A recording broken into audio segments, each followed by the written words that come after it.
சற்றுமுன் வெளியான தகவல் ரேஷன் அட்டைதாரருக்கு முக்கியமான தகவல் வெளியிடுது. அது என்னன்னு பார்க்க போகிறோம். நீ நம்ம சேனல் சப்ஸ்கிரைப் பண்ணாமல் வந்தீங்கன்னா மறக்காமல் லைக் பண்ணிக்கோங்க, சப்ஸ்கிரைப் பண்ணிக்கோங்க. வாங்க வீடியோக்குள்ளே போகலாம். அரிசி குடும்ப அட்டைதாரர்களுக்கு பல்வேறு சலுகைகளை மத்திய அரசு அளித்து வரும் நிலையில் புதிய அதிரடி ஒன்றினை மத்திய அரசு அறிவித்துள்ளது. அனைத்து மக்களுக்கும் ரேஷன் பொருட்கள் கிடைக்க வேண்டும் என்பதற்காக இந்த எச்சரிக்கையை விடுத்திருக்கிறது. நாடு முழுவதிலுள்ள மக்களின் வாழ்வாதாரத்துக்காக ரேஷன் கடைகள் மூலமாக மலிவு விலையில் அரிசி, பருப்பு, எண்ணெய், சர்க்கரை, கோதுமை போன்ற அத்தியாவசிய உணவுப் பொருட்கள் மத்திய மாநில அரசு சார்பில் வழங்கப்பட்டு வருகிறது. கடந்த 4 வருடங்களுக்கு முன்பு கொரோனா தொற்று உச்சத்தில் இருந்த சமயம் புலம்பெயர்ந்து வந்த தொழிலாளர்களுக்காகவே கரீப் கல்யாண் அன்ன யோஜனா என்ற திட்டத்தையும் மத்திய அரசு அறிவித்தது. இந்த திட்டத்தின் கீழ் இலவசமாக உணவுப் பொருட்கள் 2020ஆம் ஆண்டு முதல் வழங்கப்பட்டு வருகின்றன. இதன் மூலம் கூடுதலாக 5 கிலோ உணவு தானியம் இலவசமாக தரப்பட்டு வருகிறது. இதனால் கோடிக்கணக்கான குடும்பங்களும் பயன்பெற்று வருகிறார்கள்.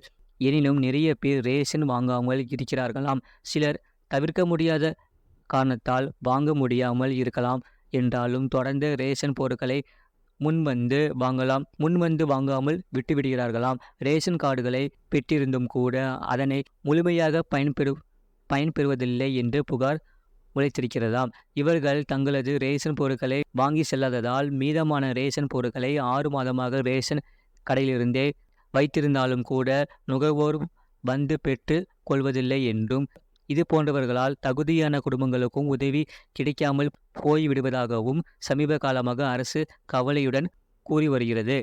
அதனால்தான் தொடர்ந்து 6 மாதங்களாக ரேஷன் வாங்காத நுகர்வோரின் பெயர்களை லிஸ்டில் இருந்து நீக்க போவதாக அறிவிப்பு 4 மாதங்களுக்கு முன்பு வெளியாகி இருந்தது. இந்த நிலையில் அடுத்த அதிரடியை மத்திய அரசு கொண்டு வந்துள்ளது. ரேஷன் கார்டு இல்லாதவர்களுக்கு இத்திட்டத்தின் பலன் கிடைப்பதில்லை என்பதால் அனைத்து ரேஷன் கார்டுதாரர்களுக்கும் உணவு வழங்கல் துறை புதிய விதிமுறையை வகுத்துள்ளது.